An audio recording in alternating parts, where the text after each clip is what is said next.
This week on Unlocking Silicon Valley, if you are a landlord in the state of California, we've got some stories for you. Also, if you've got an adjustable rate mortgage and you're worried about what's going to happen once that adjustable rate changes, we've got some great information for you there as well. We're going to talk about ADUs, and then also you'll be surprised at how many agents actually don't sell homes. Here we go. So look at us, just the two of us. Ah, man, I know I haven't been here for so long. Two OGs in the house. I know, which is interesting because, you know, we started this together. It's true. Right? I mean, I don't know, it's probably been 5 or so years from now, or 5 or so years ago, probably 6, closer to 7 now. The podcast. No, not the podcast. I mean, VKG. Was it 5? I thought it was longer than that. Yeah, before COVID, You're right? So it's before COVID. 6 years, yeah. So you know, it Look is. at where we're today, right? I know. So I was just kind of reflecting on that when the two of us were sitting here. We brought Ben, who's coming in right now. Yeah, who's always late but worth the wait. Hey, we were just talking about how just the two OGs started this, and then we brought you onto the team. Yeah, and so, you know, it's really interesting to sit back and reflect sometimes on where we started, right? You know, it was just you and I too. I mean, both business-minded business owners deciding to work together, and then slowly and intelligently building out what we have today, which is well, because both of us have had brokerages where at those times it was like you just build it, right? And see what happens. And now I think we've learned our lessons to do it strategically, purposefully, and you know, to your point, it's interesting where, you know, you look at where we're at today, right? I mean, 200 million sales with year, 6 guys, with 6 guys. You know, we don't have a big team of 20 or 30 like other people do who do the same amount of numbers and stuff. Right. And it's interesting for us. It's normal. Yeah. Right. We just allowed to grow, so it's good to reflect back. Yeah. See where we started, where we're at today. But it's also exciting too because I know, especially for you and I, you know, our residential's humming.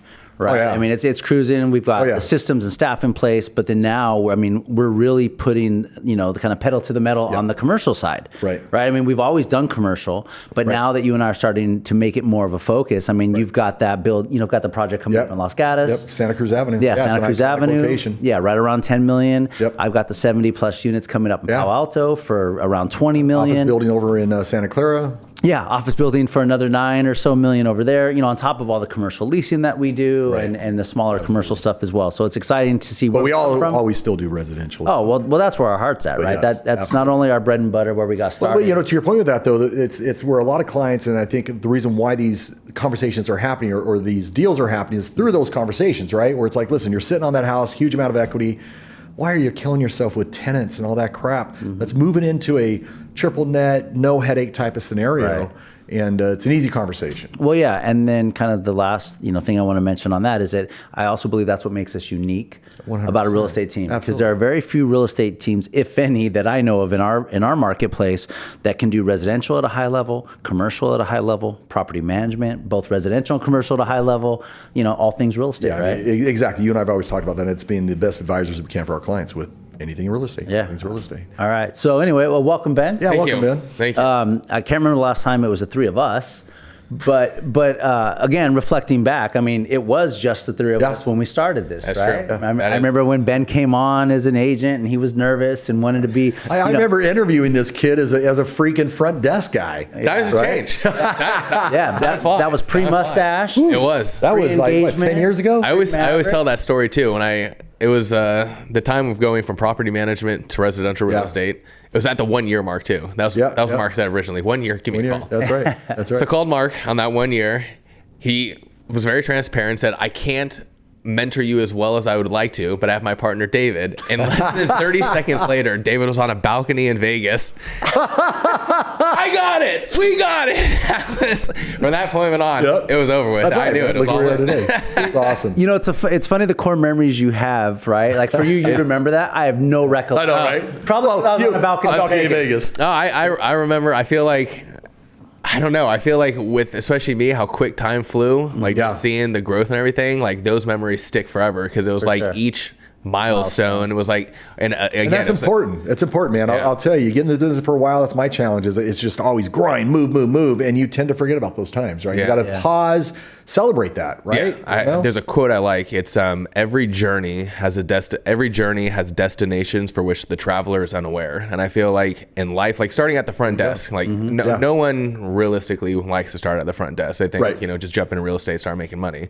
But again, it's like the opportunity of being at the front desk and meeting different agents and meeting. You know, dude, meeting but you and, bring up something that I've been challenged as the last few days. I've had a lot of conversations about this, about, you know, for us, that younger generation and Yeah. stuff. It is rare to come across somebody like you in today's world that you had a goal. You knew what you had to do. You were a sponge. It's like, listen, I don't care what I have to do. And yet I've been thrown in these situations recently with this younger generation where it's like, where in the hell is their drive? Yeah. You know, it's like a lot of entitlement. Yeah, tons of entitlement and stuff. And it's like, no, I don't want to sit by the desk. I don't want to have to do this. I don't want to have to do that. And it's like, dude, you know, like you've been, every job I've ever had, there was nothing below me. I don't care. It's like I got to go pick up boxes or dog Dog crap poop at an or open whatever. house. Yeah, yeah. You know, that's what we're going to do because you got to get the job done. And everything's a journey, as you say. Yeah. You know. Yeah, and I think that kind of slow, methodical thought process that you've applied to this is one of the reasons why you're a great agent 100%. today. Appreciate it. Right. Appreciate it. 100%. Glad you're here, man. So, all right. you, man. Quick market update. I mean, we're sitting at 2,000 units between single-family homes, condos, and townhomes. Like we mentioned last week, you know, Mark had stated that this is the most amount of active inventory we have had in Santa Clara decade. County in over a decade. Over a decade. Right? But, you know. What does that really mean, though? Right? I mean, is it panic time? No, not even close. Is it switching to a buyer's market? Not No. yet. Maybe for condos and townhomes, you know, I would say it is becoming more of a neutral market. Right. But you know, and some of those outlying areas, right? I Yeah. mean, you got Morgan Hill, Hollister. Gilroy.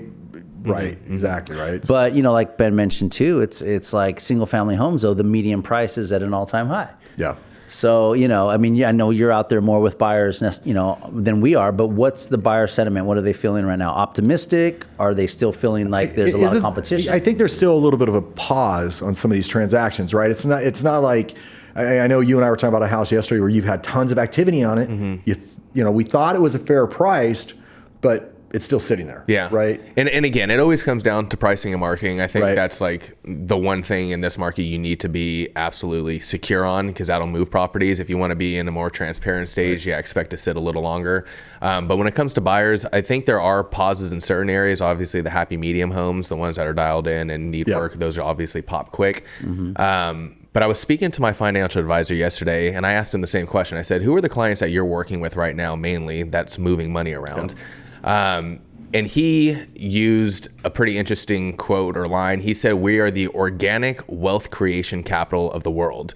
He said, there's people in college, Stanford, you got all these schools out here, and they're coming out of college and they're going into the Y denominator. I don't know if you've heard of Y Combinator. Is that Incubator. Is that what it is? Yeah. Y Combinator. Yeah. So right. Y Combinator is the startup company that's taken over 4,000 plus businesses in our valley. DoorDash, really? DocuSign, all these companies, and they give them $750,000 to $1 million in funds to start these companies. And my financial advisor was saying the same thing. We're getting people who are just walking out of college, making $1 million, and they're buying homes. They're starting their generational wealth and growth. So I think no matter where our market goes, there's still people actively looking for these homes. 100%. Because there's so much talent out here in California, especially the Valley. Like people move, and we had this conversation, I think, many podcasts ago. Like, where are your buyers coming from? The answer people were looking for was Sunnyvale to here. But I said East Coast. And again, it's like, where are my people coming from first-time home buyers who are settling here? They're coming from these colleges where they're getting engineering degrees, tech degrees, coming out here and making $300,000 in starting salary. Yeah, it's like, plus signing bonuses and stock options. and stock options. It's like, you can purchase homes if you have that. And there's not any other state that has those people or the backing. Well, right. And when we go back to the inventory amount of that, where we say 2,000 homes, where, you know, that might sound a lot when, you know, we used to, not too long ago, we're saying there was 500, 600. under 1,000. But again, in comparison to other tech areas like Austin. Right? Austin's at 10,000 homes right now, right? Southern California, LA County. You want to take a stab at LA County? How many homes? You got 12,000 homes down there. 12,000? 12,000 homes in LA County. I mean, you know, so we say 2,000, but to your point, quality of life here, great jobs, great opportunity. You know, we're going to have some of the outlying areas and stuff, but if you got the wow factor home or the fixer upper, it's a great deal. It's going to fly off the shelves. The housing market in our area is not crashing by any means. We are seeing some adjustments here and there, but overall, I mean, I think solid. Yeah, it's solid, and prices will be up next year over year again. Yeah. I don't see anything slowing that down. For the so 2025, if we're looking at an ARM, 3, 5, 7s, COVID started when? So 2021. Yeah. And that's when it dropped to 2.5%, 3%. Right. Right. Everyone Yeah, yeah, yeah. refinanced. So we're coming up to the fourth Yeah, year. so So do we I'm- think there's going to be more so inventory? I can tell you this: from I'm the- one of those people that we thought we were going to be moving out of our house, so we Yeah. did a 7-year ARM, 2.25%. Wait, in 2021? I could have locked it's up in 27. I could have locked that thing down at 2.85 for 30 years, but no, man, I thought I was smart, man, and now we're building our dream home in that house. So 27 is going to be interesting for us. Yeah, I mean, it may create some inventory. I think more on the commercial side, not a I residential. mean, what do you Yeah, think I is agree. pushing the inventory? Is it just 55-year-olds knowing that they can take their property taxes and move it somewhere else? Or? Well, let's take a look at the real numbers, though. I mean, you're looking at 1,200 single-family homes and 800 condos and townhomes. That's not a lot. It's such a believe me, Right? we have So- more demand than supply. I mean, we all have listings, right? So where are our listings coming from? They're coming from people passing away. Life events. Yeah, life events, right? So people passing away, people relocating out of state, and a small handful of move up or move down sellers. Very right? small, right. But other than that, I've yet to get anybody to come to me on a residential listing and say, oh, our loan adjusted and we can't afford the payment anymore.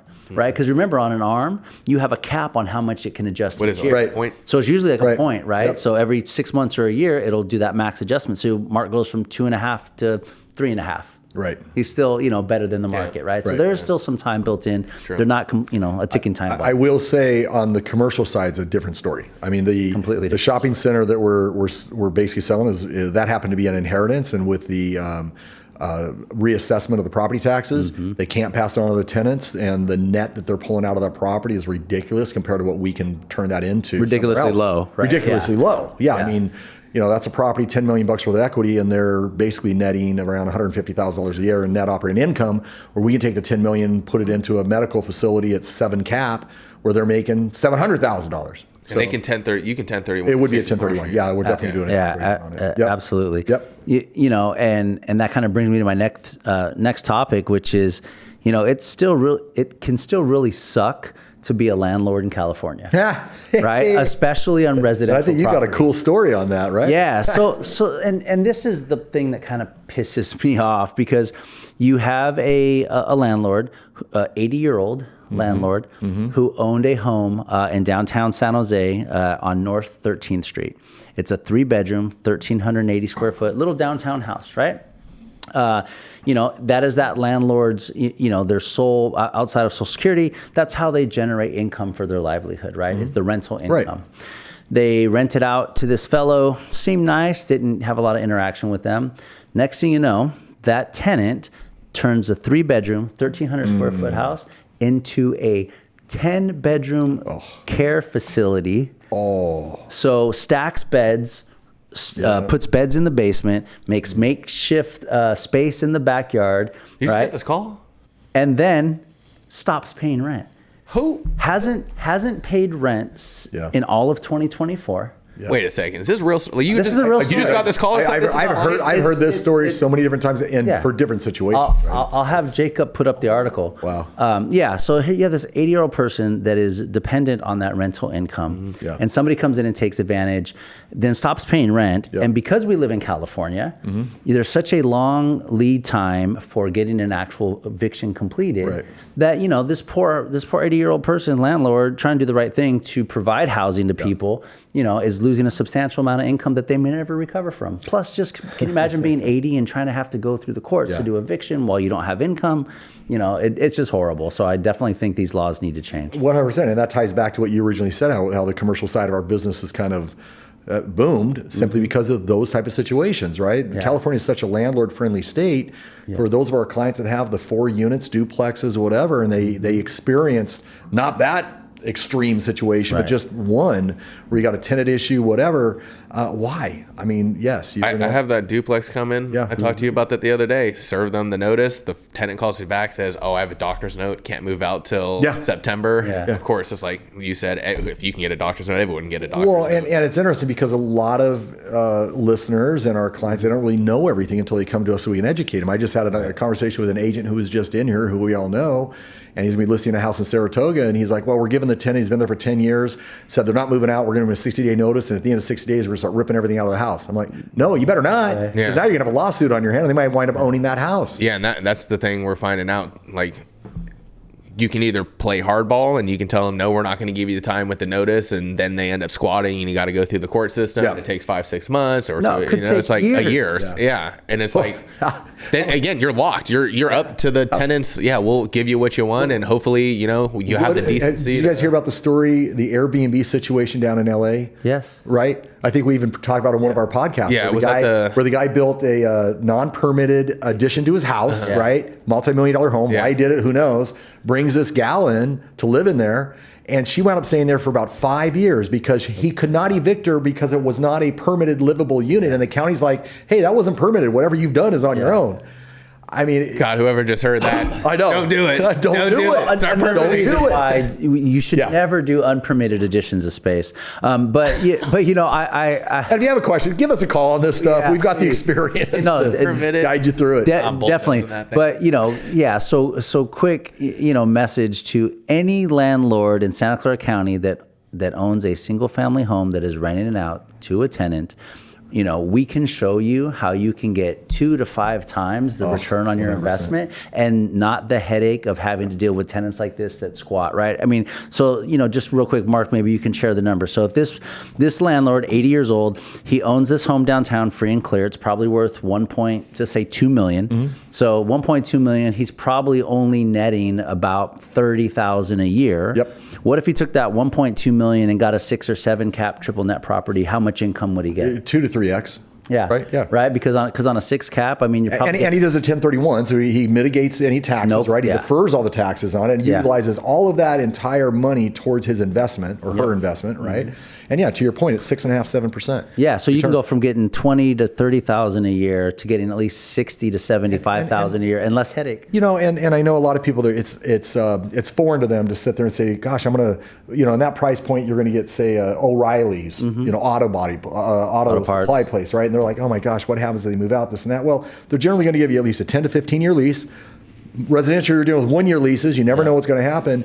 And if you look at companies like O'Reilly's, O'Reilly is trading at $1,300 a share. It's one of the strongest companies out there, right? So it's all about the tenant. And those leases are corporate guarantees. Corporate guarantee. Right? So even if they decide to move out of that space, the corporation still pays the rent. Right, exactly. And you're getting huge cash flow while you own it, right? Can I just quick question? Just go back just 2 seconds. So if the spot was unpermitted, and you said you get into a lawsuit if you were to clear someone out of a permitted unit, right? They won't even evict That's them. what I'm saying. So if the owner decided to pull that person out of the unpermitted, could there still be a lawsuit at hand? Or Sure. would the court Well, it's look at it and go, California. You can sue California. for any reason. Yeah. Right? I mean, Yeah, exactly. I and mean, that's what this person was doing. And this person, the county and the attorney, they're like, we can't evict the person because it's not a housing unit. Yeah. Right. But of course, to the individual living in there, it's a housing unit, and they couldn't. I mean, Yeah. How do you evict somebody from a house? All right. that So doesn't have an address? I've got I got my top 10 stuff going on. But before we get to top 10, I got a question for you guys.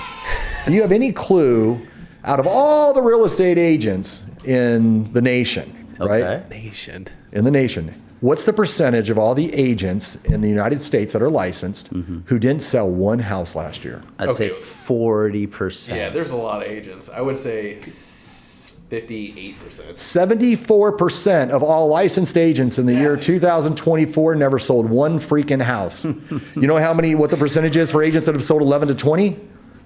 1%? 2%. Yeah. 2%. And 40, like what we do, Yeah. it's 0.14% of all licensed agents. Yeah. So if those stats don't show you who you work with matters, Huge. Yeah, I know. I always cringe every time, someone's selling their house and I'm like, oh, how'd you find your agent? Oh, well, my nephew just got licensed. Right. My neighbor. Yeah. Like the neighborhood specialist, they sold 2 houses last year in my hood. Well, yeah, no, they're the neighborhood specialists because they live in the neighborhood. That's They have to right. sold a home, That's right. I recently closed one with a neighborhood specialist, so I guess I'm now like The neighborhood The neighborhood I'm specialist. the specialist to the neighborhood There you specialist. go. Yeah, There you go. the man. The neighborhood assistant, buyer specialist. the assistant of the neighborhood. Yeah, exactly.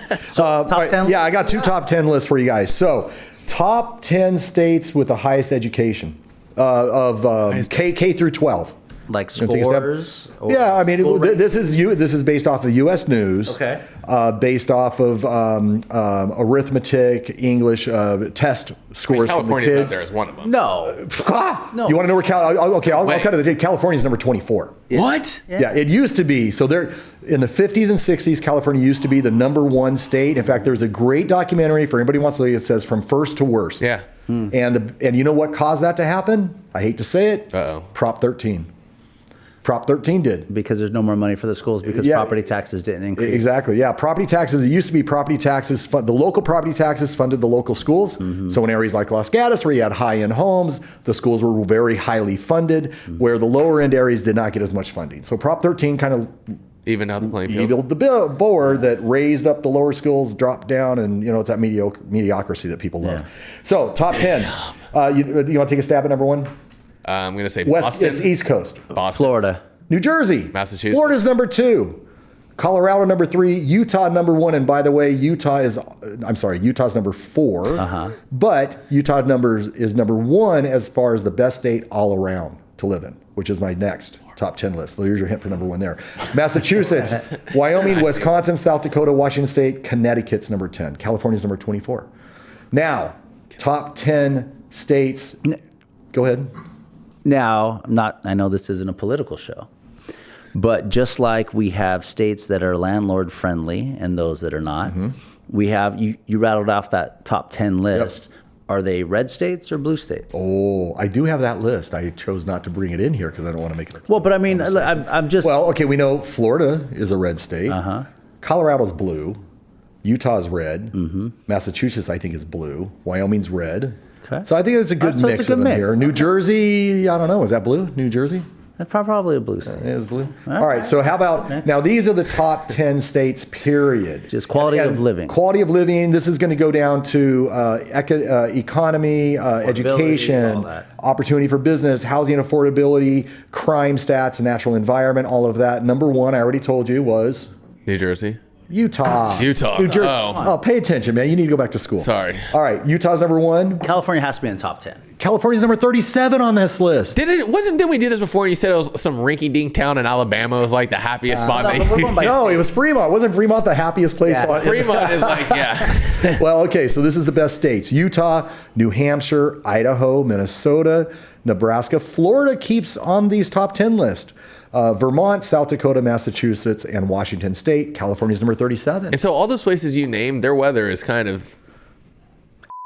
Yeah, I mean, no. I'm not gonna say that. Well, but weather's only one component that Right. they did this on, right? Yeah, but doesn't weather make you happier? If you're in the sun, Listen, you're hey, happier. if you're the richest person, if you've got tons of money, Yes. California is where you want to live.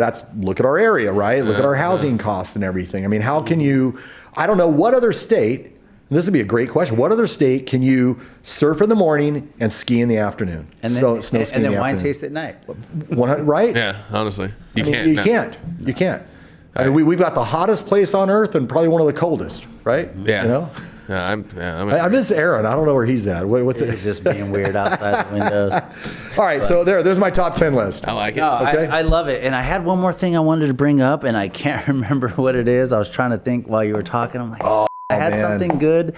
Was And- it something to do and, with- And I guess just because I'm getting old. that, Yeah, we are, man. The brain we cells are. get- Well, I have a question real quick Yeah. that has to do with some of the talks we talked about today because we ran into this selling the duplex. Someone came to us and said, would you be interested in a reverse 1031 exchange? Yes. So, like, break down, we can re-break down a 1031 exchange for the people who don't know it, but I would love to hear about the reverse 1031 exchange, pros and cons.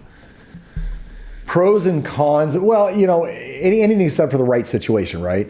Here's a challenge with the reverse 1031. What the reverse 1031 allows you to do is that you can sell your property or Buy your Buy your home. Yeah, buy the 1031 and then sell your property afterwards, where it's set up. That generally will work if you have the ability to go ahead and purchase that property, Yeah. right? Because if you got to sell that property to buy it, then you can't do the reverse, right?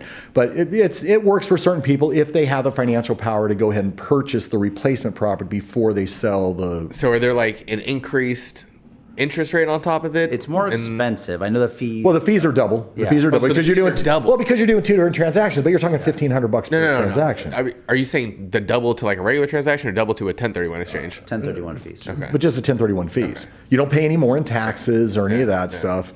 You just better make damn sure, one, you have the financial ability to purchase the replacement property, Yeah. right? And hold on to the subject property in case you can't sell it right away. Yeah. Generally, it'll work when somebody has everything kind of lined up. Yeah. Right? And they can make that happen. So But yeah, we should do a whole 1031. we got to podcast. get back to doing that. I know, we've had some distractions this year and stuff, but Yeah. we will do that. I do remember what I wanted to say. Not necessarily housing related. However, it's crime and safety. So I don't know, Ben, you might not remember this, but Mark, for many, many years, San Jose was the safest large city Yes. in the United States, Yes. right? It was. And then Wow, it, that's right. I remember. Yeah, It was. And then It it was. kind of went Which away. city? San Jose. San Jose. This one. Safest. This one that we're sitting Yep. in right now. Holy Toledo. And we kind of went away from that, right? San Jose's had its challenges, crime, safety, homelessness. But shout out to San Jose Police Department. With the siren. With the There we siren go. in the background. They must have heard me talking about them. For the third year in a row, they have cleared 100% of their homicide cases. Oh, that's pretty Really? 22, Wow. 23, and they just solved the last homicide case that was open for 2024. job. So 3 years in a row. That's So pretty overall, crime's down. Our mayor, Matt, who I'm a big fan of, continues to fight against homeless. I won't say fight. Continues to address unhoused encampments, and is looking for ways to create housing opportunities for those that need it. So shout out to Matt. You did a great job. And, it's a real challenge with the unhoused situation too, because right now they're just moving from location to location. Yeah. I was down by the old. What's the old casino? Garden City over there in Saratoga. Yeah. All the RVs are now parking on Saratoga Yeah. Avenue all along there right now. Yeah, but they're doing good work. are. And They are. they're pissing off a lot of people too, which I always think is a good thing. If you're not pissing people off, you're not doing your job. Yeah, and even our Governor Gavin Newsom is kind of stepping in and supporting some of the regulation and laws that our mayor Matt is trying to put forward. He actually made it illegal to camp Encampments. on public ground. Yeah. right? So Through the whole state. and again, it's a problem that it Right. involves everyone. It affects everyone, and there's going to be some pain before we get Right. progress. But Mayor Matt, you're doing a great job. Keep it up. Absolutely. And thanks for keeping our city safe, San Jose PD. Sounds good. And I think that's it. Hope maybe we'll get Jason and his newborn daughter on the podcast. There you go. next Yeah, week. she came and visited the team yesterday, man. Little know. cutie. Almost Maybe we'll the take size I got a picture of her. We'll Jason's put her up there. forearm. Meatball. But that's it. All right, guys. All right. Appreciate Good time, you. guys. See you next Take time. care. Give us a Later. call. Bye.